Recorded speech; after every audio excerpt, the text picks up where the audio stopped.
Su programa Tips y Pensamientos Bíblicos. Ciertamente es un placer estar compartiendo aquí con ustedes una oportunidad más. Sabemos que es Dios que nos concede el querer como el hacer, la oportunidad de este día. Vamos a estar meditando siempre en la palabra de Dios, compartiendo unos pensamientos. Recuerde, respetamos la opinión de cada uno. Reconocemos que cada uno puede tener una opinión distinta. Creemos que ciertamente podemos desarrollar y elegir y tomar las decisiones cada uno con el efecto del respeto, de la comprensión, pero si en algo de lo que vamos a compartir en esta hora es de bendición para su vida o va a permitir que tome una mejor decisión, nos damos por satisfechos porque sabemos que la palabra de Dios no regresa vacía. Ciertamente hemos de considerar el respeto ante todo y vamos a considerar más que todo estos pensamientos de la palabra de Dios.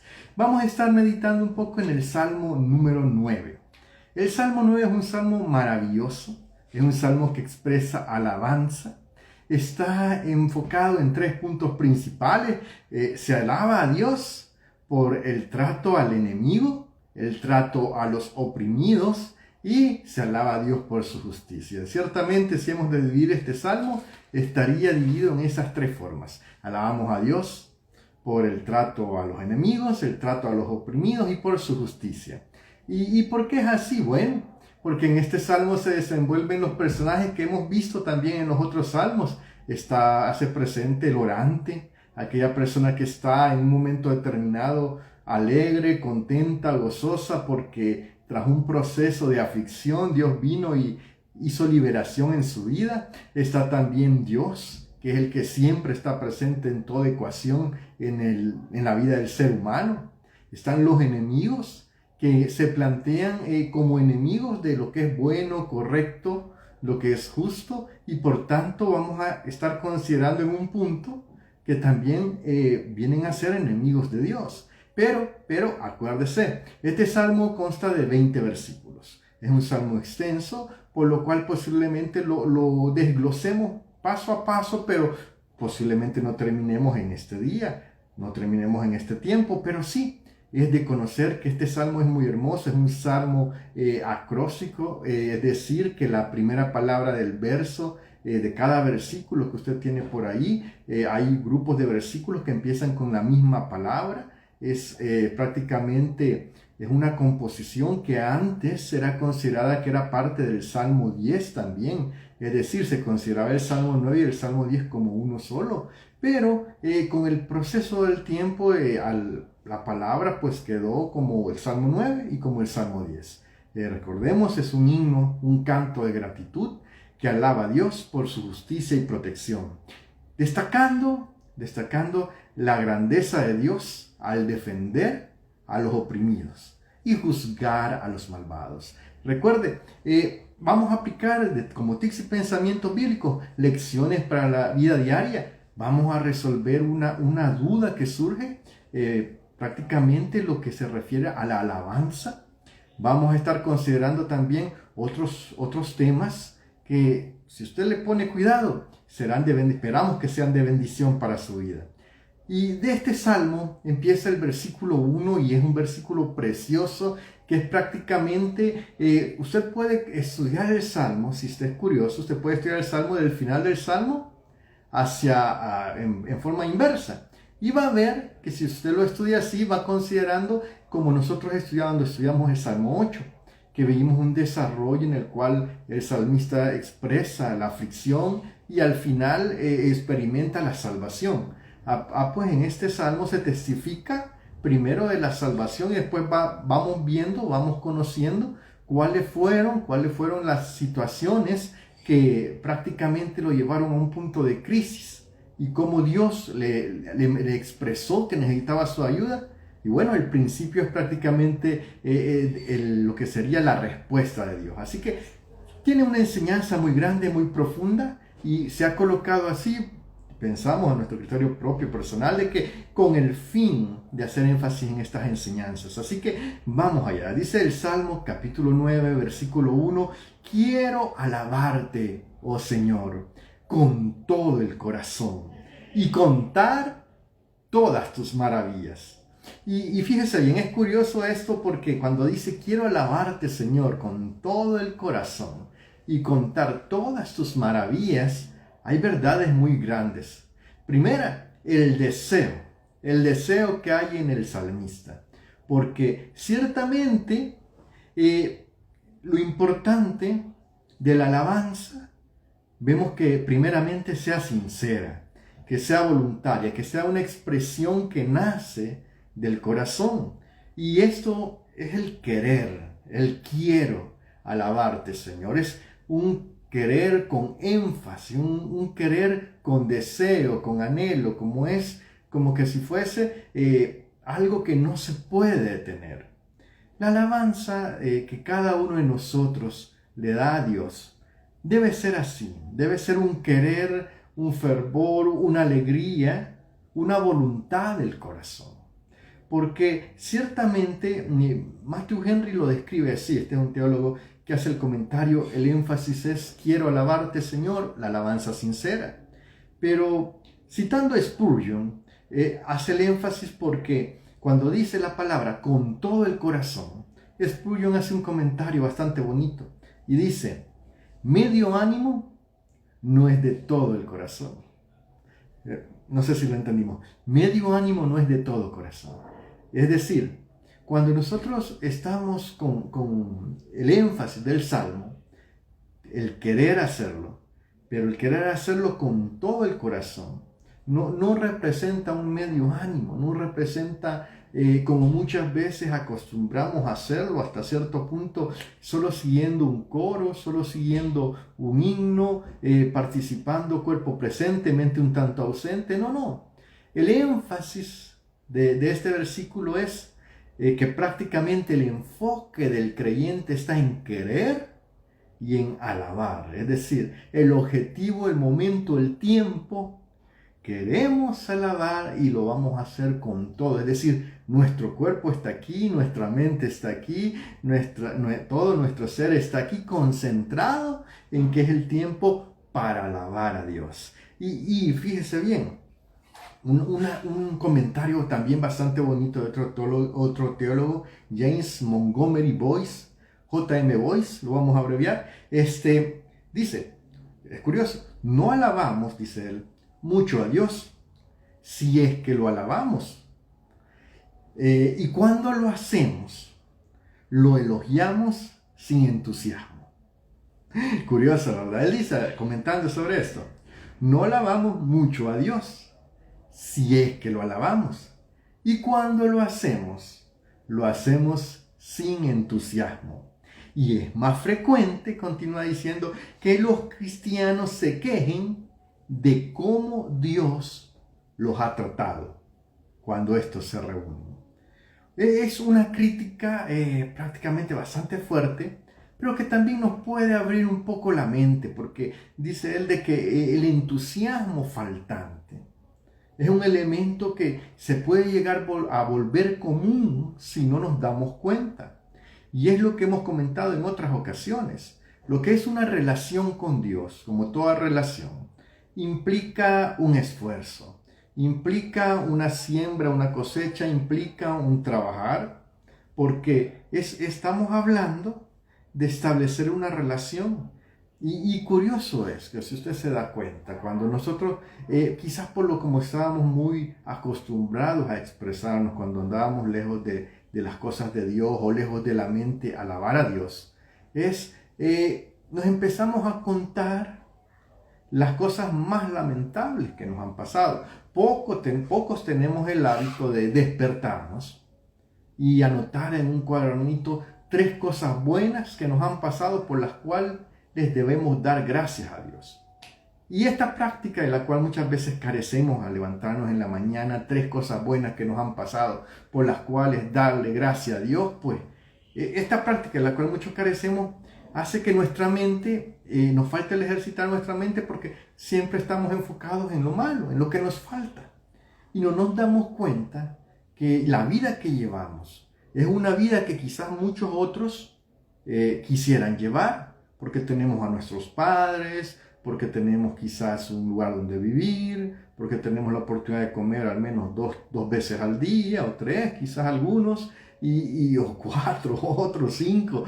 Pero el hecho es que si es cierto que hay necesidades o deseos personales, también hay cosas que la vida nos ha dado, un par de manos, un par de piernas, un par de ojos. ¿Cuántas personas no están luchando en este momento con una enfermedad terminal o están luchando con una situación que le complica su visión? Pues oramos por ellos, pero créame, usted si no está experimentando eso, si usted no está en una cárcel, en un hospital, si no ha perdido un ser querido, una situación irreversible, yo creo que habrían muchas cosas por las cuales pudiéramos dar alabanza a Dios y por las cuales pudiéramos estar agradecidos. Porque, fíjate bien, es curioso, pero se nos hace bastante difícil reflexionar en las maravillas de Dios. Y se nos hace bastante fácil quejarnos de lo que creemos que nos hace falta, cuando muchas veces las cosas que queremos no nos hacen falta, no son un elemento que pueden mejorar nuestra satisfacción en la vida. Oye, porque en muchas ocasiones hay personas que creen que hay cosas que les faltan, y tú ves que es una creencia porque aun cuando las alcanzan, no cambia el estado de satisfacción en su vida, no se sienten realizados de manera plena, y luego aquello que antes anhelaban lo valoran poco. Pero qué difícil es muchas veces enfocarnos. Este primer versículo dice: quiero alabarte, Señor, con todo el corazón y contar todas tus maravillas. Nos habla del enfoque a alabar a Dios, porque Dios, oye, fíjate en esto, Dios está, tú lo has oído antes, Dios está en las experiencias únicas, maravillosas, milagrosas, como está en las experiencias sencillas del diario vivir. Por eso, alabar a Dios por las cosas grandes es correcto, pero es incorrecto no alabarlo por las cosas pequeñas o por las cosas que ya tenemos por sentado que hemos de tener en la vida. Un ejemplo, bueno, aire en nuestros pulmones, el don de respirar, la salud, el ir y venir.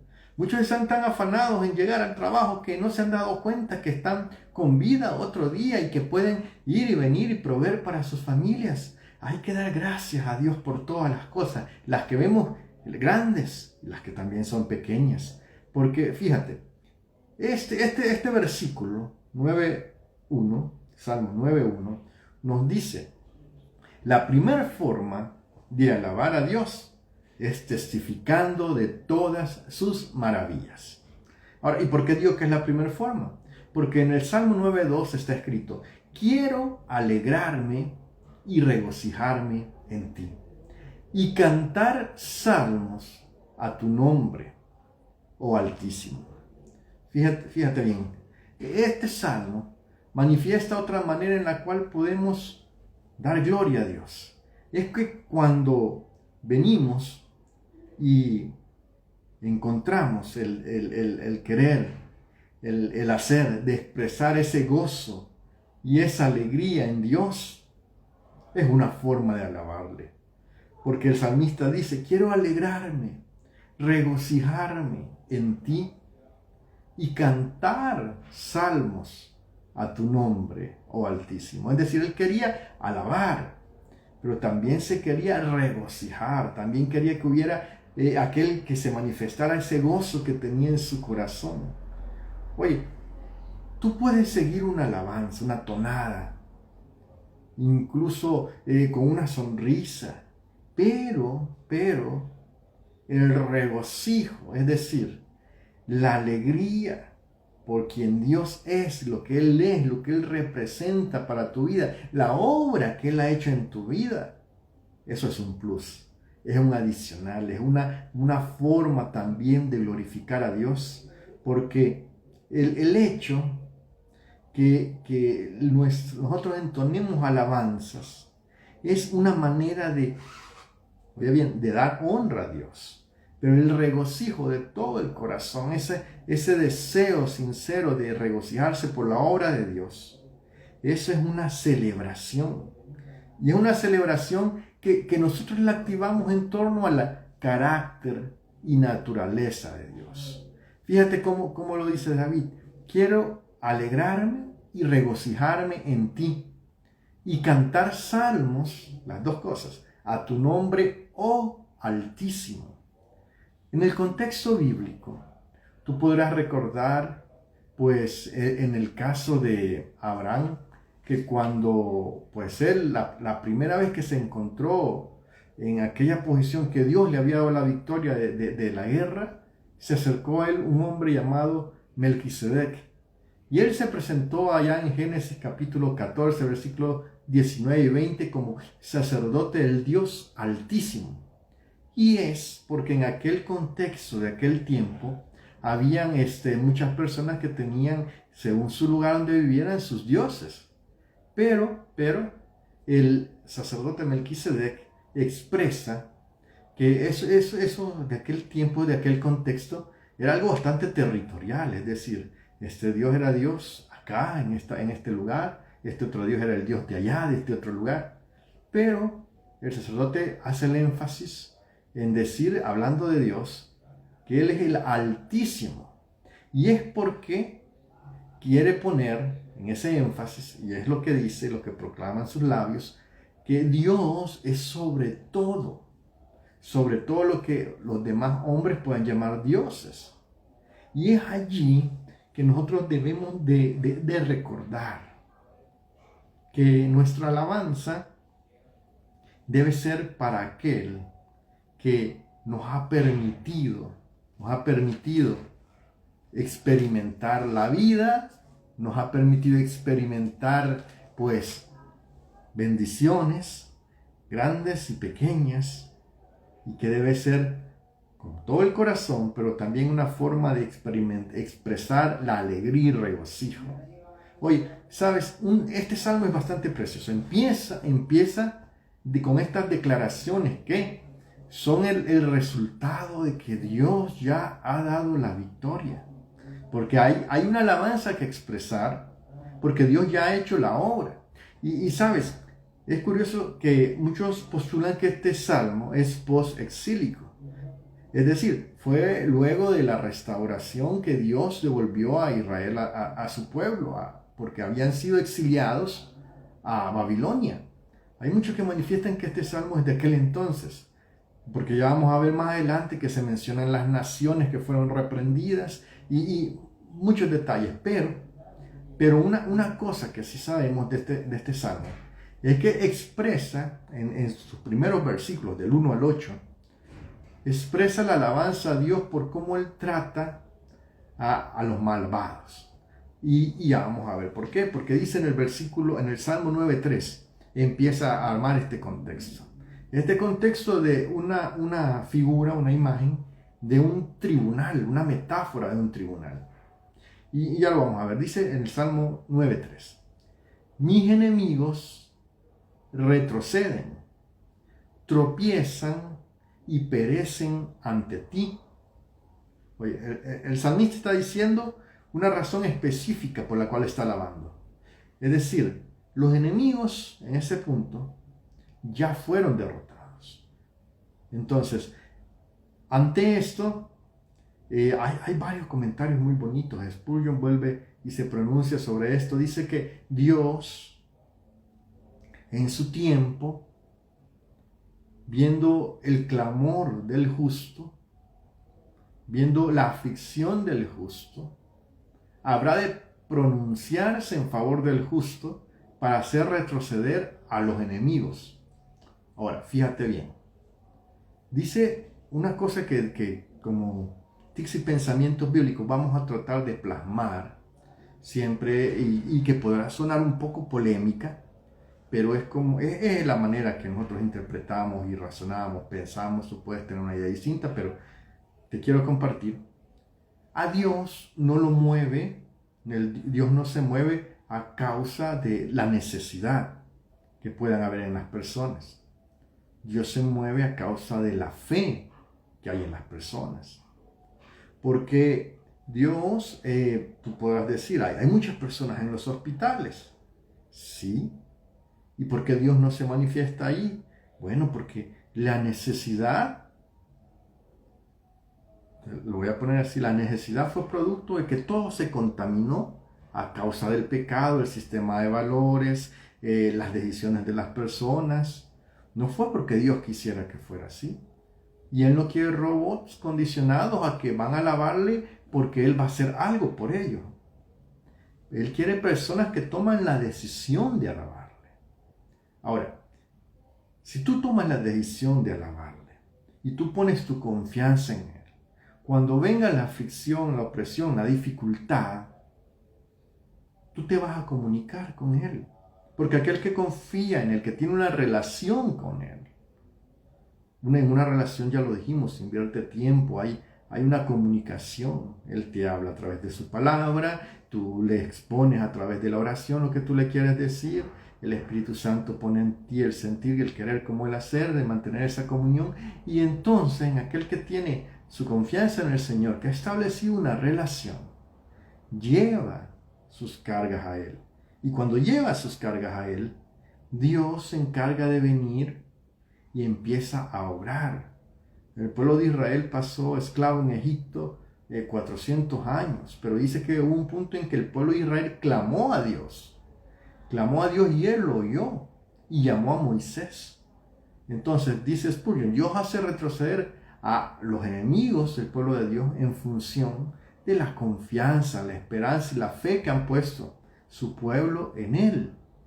Porque es lo que Matthew Henry lo llama, es lo que da lugar a la protección divina. Es a la intervención de Dios. Y fíjate bien, cuando hay una relación, una comunión, se forma, según lo que dice Montgomery Boyce, se conforma la confianza en la justicia divina. Y este hecho de la confianza en la justicia divina nos ayuda a luchar contra aquellos males que vienen a la vida del ser humano cuando el ser humano cae en la desesperanza. ¿Y cuáles son esos males? Podrá decir alguien, bueno, la ansiedad, la depresión, son producto de la desesperanza. Son producto de creer que aparentemente no hay nadie ya por mí. No hay nadie que quiera ayudarme, que tenga la disposición de ayudarme, de acompañarme. Porque hay un sentimiento de soledad ahí. Y es curioso. Pero fíjate bien, a la luz de la palabra, si hay alguien que puede estar con el ser humano en todo tiempo, en todo momento, que no está limitado por barreras físicas, que no está limitado por el factor tiempo, porque para él es un elemento que él mismo lo ha dado, para Dios es un elemento, él lo dio como regalo de provisión para el hombre, para que surgiera el arrepentimiento, pero para Dios no se limita por el tiempo, la situación, la condición, el lugar, la ubicación. Dios no se limita por nada de eso. Dios tiene la disposición, pero, oye bien, pero a pesar de esa disposición, muchas personas se sienten solas, viven en una soledad que les genera ansiedad, viven en una depresión, han caído en un punto tal que sienten que no hay esperanza. Pues déjame decirte, a ti te digo hoy, si hay esperanza, si hay un camino, si hay una verdad, si hay alguien que te pueda liberar de ese no poder dormir de noche, de esos miedos, de esos escalofríos, de eso que te está afectando. Y ese es el Señor, ese es Jesús. Pero hay que establecer una relación y como toda relación, tú tienes que invertir un poco de tiempo para orar, que es hablar con Él. Tú tienes que invertir un poco de tiempo para ver lo que Él te tiene que decir, leyendo su palabra o poniendo atención a reflexiones. Ahora, recuerda, la palabra nos motiva a poner la confianza en Dios, porque allí está el elemento que nos ayudará a luchar contra estos sentimientos de soledad, ansiedad y depresión. Ahora, el Salmo 9:4 expresa algo muy bonito, porque tú me has hecho justicia, me has vindicado, tú, juez justo, ocupas tu trono. Oye, el salmista está experimentando un ataque, y lo vamos a ir viendo más adelante, el salmista estaba siendo acusado. Porque en la vida, no, aquí no dice por qué el salmista estaba siendo acusado o cuál era claramente el ataque. Pero lo que sí es cierto, que ya lo dijimos, a causa del pecado, el sistema de valores contaminado, todo que se contaminó cuando entró el pecado al mundo, que no fue el deseo de Dios, fue la decisión del hombre al desobedecer su palabra en el Edén. Bueno, a causa de todo eso, todos hemos de experimentar luchas, pruebas, dificultades, aflicciones, problemas, incomprensión. Y en ese punto, el salmista está experimentando un ataque. Él estaba siendo acusado falsamente, posiblemente, pero viene y dice, ante el ataque, ante la injusticia, dice, tú me has hecho justicia. El salmista estaba exponiendo que en fe para él Dios ya estaba obrando. Dice, tú me has hecho justicia, me has vindicado, dice. O sea, por eso está alabando. Tú, juez justo, ocupas tu trono. En los tiempos bíblicos, la autoridad máxima de justicia eran los reyes. Y cuando ya no habían los otros que estaban en el sistema de justicia, una manera para exponer un veredicto, porque era algo muy complicado el caso, algunas veces pasaba al rey, y era la máxima autoridad. Y entonces lo que el rey juzgaba y establecía, eso era. Entonces viene el salmista y dice, tú me has hecho justicia, me has vindicado, es decir, lo estaban acusando falsamente, el ataque era algo que no era justo. Pero él dice, tú, juez justo, ocupas tu trono. Y es que Dios está defendiendo a David sobre el principio del bien y del mal. No es, fíjate bien, te voy a plantear esto. El punto, lo que comprendía David o fuera quien fuera el salmista, es que el caso no se trata de que, si estará Dios en nuestras batallas o no. El caso es que debemos esforzarnos por conformarnos o aceptar o estar ahí apegados a su palabra. Porque no se trata de que si Dios va a venir a nuestro auxilio, no debe ser el pensar, sino que el pensar debe ser nosotros estar cerca de Dios. Cerca, es decir, procurando hacer la voluntad de Dios.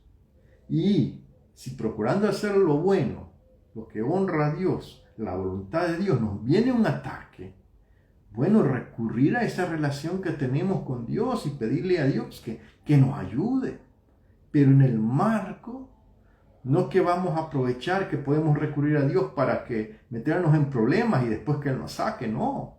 Vamos a procurar a obrar correctamente y si llegara el momento en el cual tenemos un problema, un ataque, el enemigo, venir y exponer el caso a Dios, sabiendo que el Señor es el juez justo, que va a ser al principio del bien y del mal, Él va a obrar. Porque oye, muchas veces tenemos el concepto de que Dios tiene que obrar aunque nosotros estemos haciendo lo malo. No, y el ser humano va a cosechar lo que sembró. Es una irresponsabilidad decir, oye, haz tú esto y Dios te va a sacar y no hay problema con que quizás veniste y le fuiste infiel a tu esposa o quizás viniste y mataste a una persona. O sea, no, el juicio humano lo vamos a experimentar. Dios nos puede perdonar, pero habrán consecuencias en el sistema judicial humano de lo que hicimos. Por tanto, debemos ser responsables con nuestro comportamiento, con nuestro accionar, con nuestras decisiones. Porque ¿cómo es eso que gastamos todo en tarjetas de crédito sin pensar, sin razonar? Y hoy queremos que salga un borrasaldo y que nos pague toda esa deuda. Tenemos que ser lógicos, acorde a que vamos a actuar sobre el principio básico que Dios dio. Siembra y cosecha. Lo bueno se siembra, lo bueno se cosecha. Lo malo se siembra, lo malo se cosecha. Dice, bien, Dios puede tener misericordia, van a haber consecuencias humanas. Aunque Él nos perdone, van a haber consecuencias humanas. Ahora, saludamos a los que se están uniendo. Bienvenido, bendiciones. Ahora, consideremos lo que dice el Salmo 9:5. Dice, reprendiste a los paganos, destruiste a los malvados, para siempre borraste su memoria. Mira qué tremendo. Acá nos está hablando la palabra en 2 puntos, reprendiste y está hablando de destruiste. Pero ¿por qué? Porque, te decíamos, hay una metáfora de un tribunal. El salmista está expresando desde el 4 que llevó al juez justo su caso. Llegó allá hasta el trono donde estaba el juez y en ese punto expone su problema, su aflicción. Entonces, pues cuando se dan unas situaciones, tú sabes que el juez escucha las 2 partes, pero él dictamina una sentencia. Y en la sentencia empieza primero llamando la atención o reprendiendo, para luego dar un veredicto, reprendiendo la parte que sea la culpable. Y para Dios está claro cuál es la parte culpable, si va a haber una sentencia consecuente a la culpabilidad. Pero el salmista dice, reprendiste a los paganos. ¿Quiénes son? Los que están haciendo el mal. Los que no están teniendo en cuenta a Dios, que son capaces de acusar falsamente o atacar sin provocación. Y dice, va a reprender, va a dar a luz, va a salir a luz la verdad. Pero también dice que destruyó. Porque dice, destruiste a los malvados. Y fíjate bien, acá es una porción bastante profética. ¿Por qué? Porque se describe un evento venidero. Porque algunas personas dicen, no, si es que Dios, pues no, hay tanta gente haciendo el mal y que nunca le pasa nada. Y quizás ni a la cárcel va, no. Pero oye, ya hemos dicho en otras ocasiones, un día el pecado va a ser destruido. Y no es que Dios quiera destruir al ser humano o ponerlo al fuego eterno al ser humano, no. Ahí va a ir el pecado. Pero aquellos que abrazaron el pecado toda su vida con tanta fuerza, nunca lo soltaron. Cuando el pecado sea destruido, como ellos toda su vida estuvieron abrazados y agarrados de ahí irán con el pecado. Entonces hay un evento profético venidero, porque dice, un día, aparte que Dios va a reprender a aquellos que no quisieron nada con Él, los malvados van a ser destruidos. Y fíjate bien, dice, para siempre borraste su memoria. Es un evento venidero, es decir, que ya, para Dios, recuerda, el tiempo es un elemento dado por Dios como misericordia al ser humano para que el ser humano tenga la oportunidad de arrepentirse. Pero para Dios en la eternidad, para Dios esto ya prácticamente es un hecho. Dice, para siempre, dice el salmista, borraste su memoria. Porque sí va a haber un juicio justo, sí va a haber un final justo, porque algunos dicen, no, si prácticamente nada le pasó y vivió bien. No, va a haber un día que todos vamos a estar ante Dios.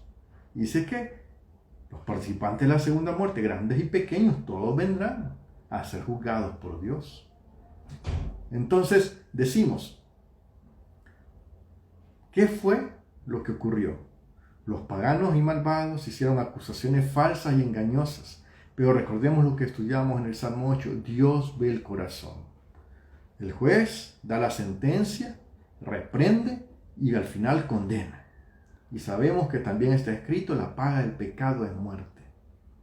No es que Dios quiera la muerte del pecador, pero si abraza el pecado y no se suelta, cuando el pecado venga a ser destruido eternamente, así también va a ir aquella persona.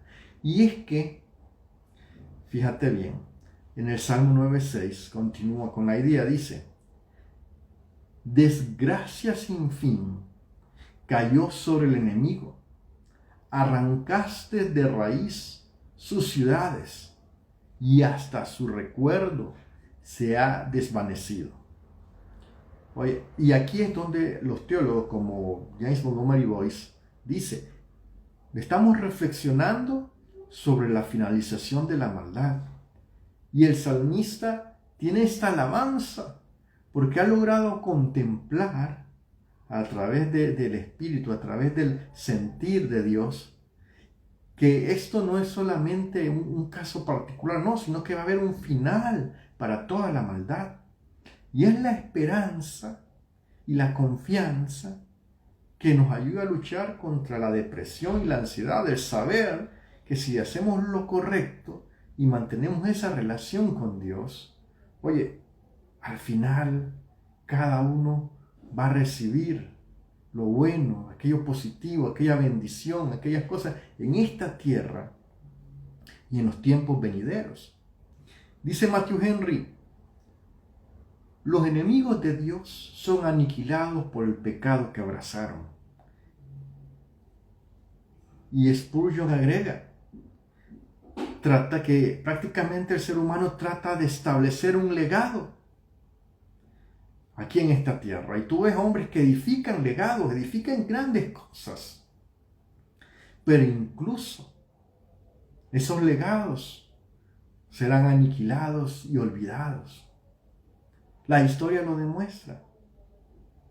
¿Dónde están aquellos grandes legados de la humanidad? Aún las obras más grandiosas. Ahora ya no son cosas que se usen, que se ocupen, han quedado como algo histórico. Pero ¿qué pasa? Porque es lo que ha creado el hombre, lo que ha establecido el hombre. Lo que establezca Dios va a ser distinto. Y en este contexto, el salmista se gozaba y se alegraba, porque él veía, él contemplaba que Dios en verdad habría de obrar y juzgar la maldad. Entonces él se alegraba y por eso dice la alabanza al principio, me regocijo, te alabo, te honro, te glorifico de todo corazón, porque veo que tú ciertamente vas a hacer justicia. Sabes, curioso es hoy en día. El ser humano, e incluso cuando alaba a Dios, muchas veces lo alabamos por un favor recibido. Y olvidamos alabarlo por lo que Él es, por lo maravilloso de su creación, por aquellas cosas buenas que a veces no vemos o no valoramos como debiéramos. Y lo curioso es que también olvidamos alabarlo por su grandeza, por su justicia, porque Él ya juzgó a la humanidad, ya destruyó el pecado, ya estableció la eternidad, ya estableció un plan para todo aquel que quiera tener comunión con Él. Dice el Salmo 9:7, fíjate bien cómo se va desarrollando la idea, de lo particular a lo general. Dice, pero el Señor reina por siempre, para emitir juicio ha establecido su trono. Oye, los imperios, los grandes imperios, van y vienen. Las naciones un día suben, otro día bajan. Los poderosos igual. Pero Dios ha establecido su trono eterno y para siempre va a existir y para siempre va a haber justicia en ese trono.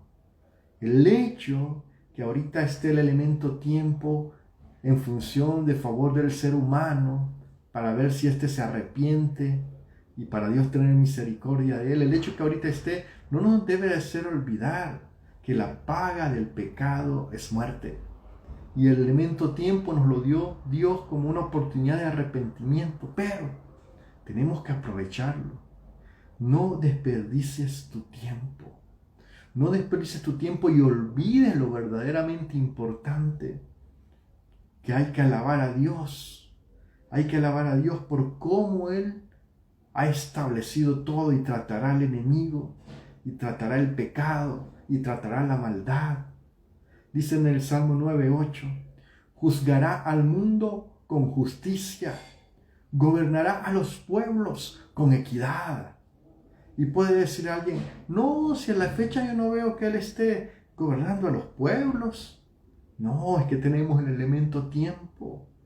Pero lo que sí tenemos también como creyentes, como personas que han puesto su esperanza en Dios, es la oportunidad de alabar a Dios con todo el corazón, conociendo todas sus manifiestas obras, por lo que Él es, por lo que Él ha hecho, por lo que Él ha establecido, por lo que Él ha creado, por cómo ha dispuesto de manera perfecta de los tiempos y dando la oportunidad a las naciones. Y cómo en medio de esas oportunidades nosotros hemos creído y conocido que el Señor vino a dar su vida por nosotros, que el Señor nos dio la oportunidad y muchos a la fecha han aprovechado esa oportunidad, han tomado esa oportunidad. Y por tanto, Pablo citó este versículo en Hechos 17:31, me parece, que Él juzgará al mundo con justicia. Y guiado por el Espíritu Santo, dijo que ese día fue designado ya.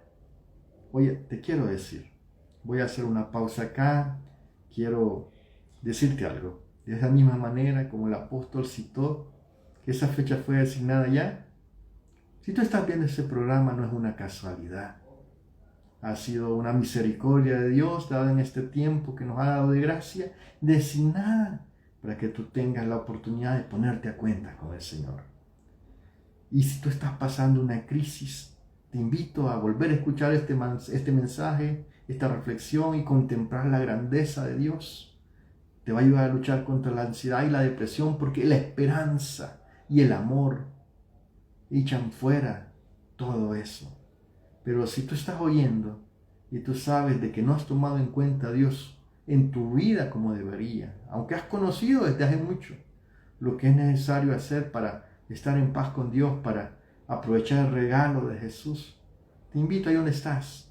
Dios no tiene, siempre lo hemos dicho aquí en Tips y Pensamientos Bíblicos, Dios no tiene interés en un montón de palabras bien dichas. Dios tiene interés en un corazón sincero. Y tú has creído a la palabra, crees que Jesús es el Hijo de Dios, que Él dio su vida para darte una oportunidad, para que tú puedas arrepentirte y entregarle su vida a Él y pedirle ayuda y para cambiar y su espíritu para empezar una nueva vida. Ahí donde estás te invito, un par de minutos con sinceridad, cierra tus ojos o si quieres tenerlo abiertos, digámosle: buen Dios, Padre Celestial, estamos aquí reconociendo tu amor, tu fidelidad, tu misericordia. Entiendo que tú dices tu vida por mí, dices tu vida para que yo tenga la oportunidad de cambiar, de ser transformado, de ser renovado. Te pido perdón. Me duele no haberte tomado en cuenta tanto tiempo. Me pesa no haber tomado en cuenta tu amor y tu misericordia, pero hoy recuerdo a través de este mensaje que tú un día habrás de juzgar al mundo. Y yo, Señor, no quiero encontrarme agarrado del pecado. No quiero encontrarme en ligaduras de maldad. No quiero encontrarme entre aquellos que habrán de ser juzgados como malvados porque nunca aprovecharon la oportunidad que me diste a través de Jesucristo. Ahora, Señor, perdona mis pecados, perdona mis rebeliones, perdona mis faltas. Permíteme vivir para ti de tal manera que te pueda honrar y glorificar. Permite que pueda con mi vida, Señor, servirte y honrarte. Te lo pido todo en el nombre que es sobre todo nombre, en el nombre de Jesús. Espíritu Santo, ven a mi vida, guíame a hacer tu voluntad de ahora y para siempre. Gracias, Señor. Por los méritos de Jesús, alcanzo hoy perdón y misericordia. Gracias, Señor. Amén y amén. Bueno, si tú has dado ese tiempo para pedirle a Dios que tenga misericordia de ti, recuerda, Dios no tiene interés en que hayas seguido la oración a la perfección, sino en que con sinceridad en tu mente y en tu corazón hayas pedido perdón. Y Dios te va a abrir las puertas y te va a dar la oportunidad, estate pendiente porque te va a dar la oportunidad para crecer, para conocer, para aprender más de Él. Así que vamos a dejar este pensamiento del Salmo 9 hasta acá. Hemos estado considerando cómo alabar a Dios por cómo ha hecho justicia y tratará el fin de los tiempos al enemigo, pero vamos a continuar con otro tópico en la próxima oportunidad. Así que un placer, con mucho amor. Dios me les bendiga, Dios me les guarde, les permita seguir creciendo en los caminos del Señor y nos vemos en otra oportunidad. Bendiciones.